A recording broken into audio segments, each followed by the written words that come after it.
Você provavelmente passou horas jogando um jogo que você gostava muito, seja na sua adolescência ou até mesmo na sua infância. Dentre eles, seja do Play 1, do Atari, do Nintendo, ou se não do PlayStation 2, ou até algum jogo de PC. Hoje eu irei falar dos melhores jogos, na minha opinião, de cada franquia de jogo. Deixe nos comentários a sua opinião.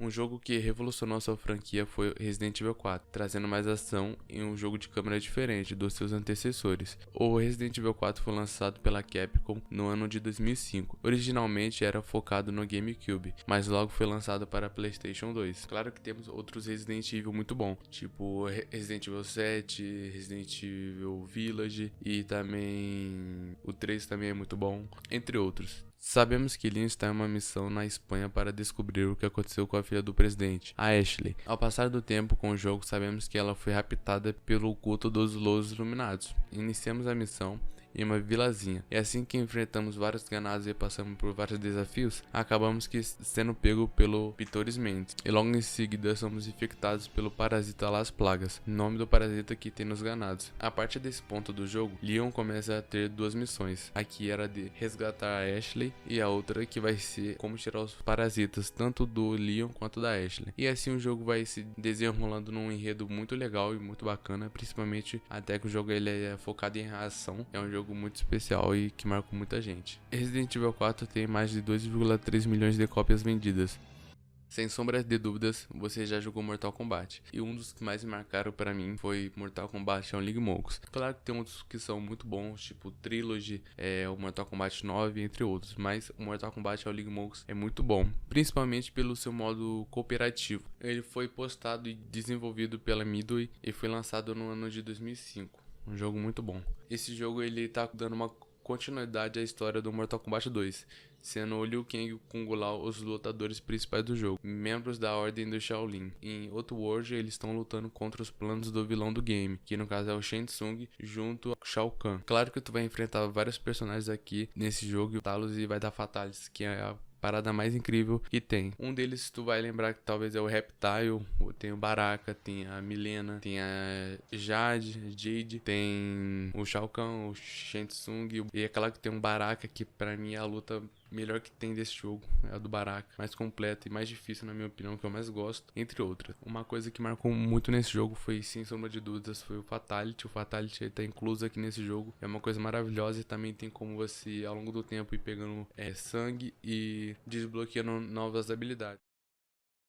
Lançado no ano de 1997, Tekken 3 fez muito sucesso, que logo após o ano lançado para PlayStation 2, ele é considerado por muitos o melhor jogo de luta que já teve para a PlayStation. Tenho certeza que muitos esperaram ansiosos para esse jogo. Em comparação com seu antecessor, ele muda muitas coisas, na jogabilidade e na fluidez, e a melhora dos gráficos. Ele conta com um total de cerca de 24 personagens, e isso era muita coisa, contando com alguns brasileiros, mas o título de ser o melhor jogo de luta está associado também pelas suas vendas, que conta com mais de 8 milhões de cópias vendidas no mundo todo. Tekken tem algumas mudanças, ganhando ênfase no terceiro eixo, podendo pular um pouco mais rápido, recomposição rápida após cair no chão, entre outros. Falando um pouco da história do game, na conclusão no segundo torneio do Rei do Punho de Ferro, Heihachi Mishima derrota e mata seu filho Kazuya, e retorna o controle sobre a mega corporação Mishima Zaibatsu. 15 anos depois, Heihachi estabeleceu a Tekken Force, uma organização paramilitar dedicada à proteção da Mishima Zaibatsu. Um dia, um esquadrão da Tech Force fazem buscas em um templo antigo, localizado no México, sob a premissa de trabalho de um projeto de escavações. Logo depois de chegar ao local, Heihachi descobre que todo o time foi obliterado por uma criatura maligna que se chama Ogre, sei lá, não sei falar esse nome, Ogre.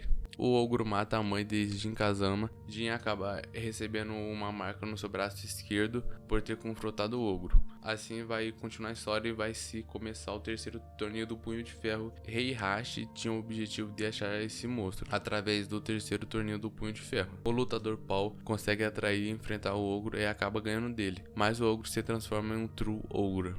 Não sei falar esse nome, mas é o verdadeiro ogro. Jin assume a luta e mata o ogro, mas recebe vários tiros do esquadrão da Tekken Force. Seu vô, Heihachi, atira em sua cabeça, mas Jin retorna à vida como um espírito demoníaco, jogando seu avô contra a parede. Jin abre as asas e vai embora.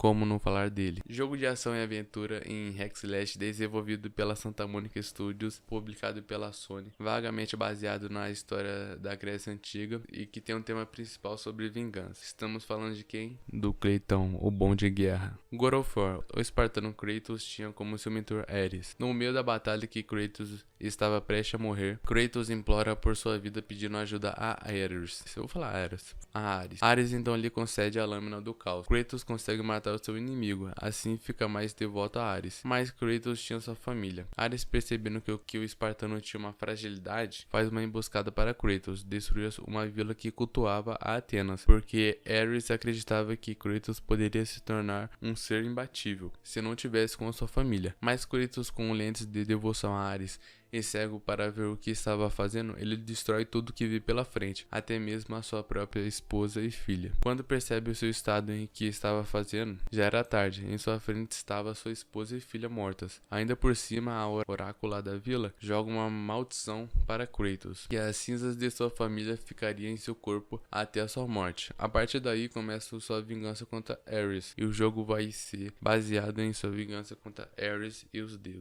É aquele jogo de luta que marcou muita gente, sem sombra de dúvidas. Estou falando do Dragon Ball Budokai Tenkaichi 3, lançado pela Spike e publicado pela Bandai Namco. Ele foi lançado em 2007. Ele é baseado no anime Dragon Ball. Ele conta com mais de 140 personagens, mais de 30 estágios, e sem sombra de dúvidas o que mais pesa assim, eu acho que é a história dele, que ele consegue contar várias histórias que são chamadas de saga dentro do jogo, possuindo um sistema mais simplificado do que o seu antecessor, o Dragon Ball History, muito conhecido por conta das sagas, contendo como modos cooperativo, Sim Dragon, Missão 100, Survival Mode, Disco Fusion System. Contamos com as sagas do Saiyajin, Freeza, Cell, Majin Buu, Dragon Ball GT e o Special Saga, e é claro que é baseado nos filmes.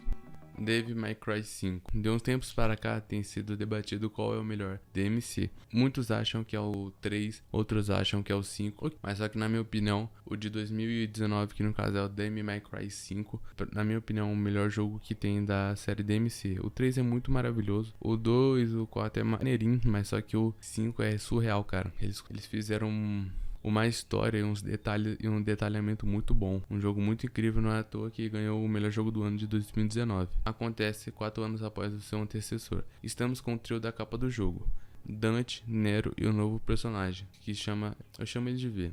O tal personagem novo chama Dante e companhia para destruir um demônio que se chama Urizen, já que esse demônio plantou uma árvore na cidade que tem matado todo mundo em busca de sangue. Eles acabam se trombando com Nero, que já estava em busca de matar o demônio Urizen. Se juntam para ir atrás do mesmo. Dante, Trish e Lady enfrentam Urizen, mas acabam perdendo. Dante escapa e as outras duas são pegas e transformadas como demônios, mas são recuperadas pelo Nero e pelo Dante. Assim a história vai se desenrolando em torno desse novo vilão. Falando sobre carros, sempre teve a disputa de Need for Speed ou Midnight Club. Os dois são excelentes jogos de corridas, mas falando sobre o Mid, ele marcou muito, sendo ele o Midnight Club 3 Edition Remix, lançado em 2005 pela Rockstar San Diego e publicado pela Rockstar Games. Algumas cidades são baseadas em cidades reais, que tem na vida real, sendo elas San Diego, Atlanta e Detroit. O jogo vem com modos para você se divertir com seu amigo, modo conectando mais um controle, sendo assim era um tipo de modo cooperativo. Podemos conseguir o modo carreira e também tem um modo extra que se passa em Tóquio, podendo liberar até mesmo o Pagani. Falar sobre a soundtrack desse jogo.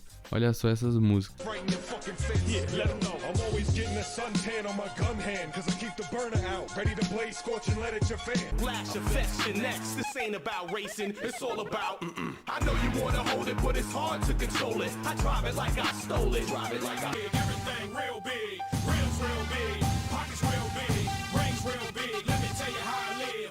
Só de lembrar dessas músicas me dá uma nostalgia. Sem sombra de dúvidas, um dos pontos fortes, além da música, era também as suas modificações que você poderia fazer no carro. Eram várias modificações que você poderia fazer no carro. E sem sombra de dúvidas, é um jogo que marcou muito aí, sendo, na minha opinião, o melhor da franquia.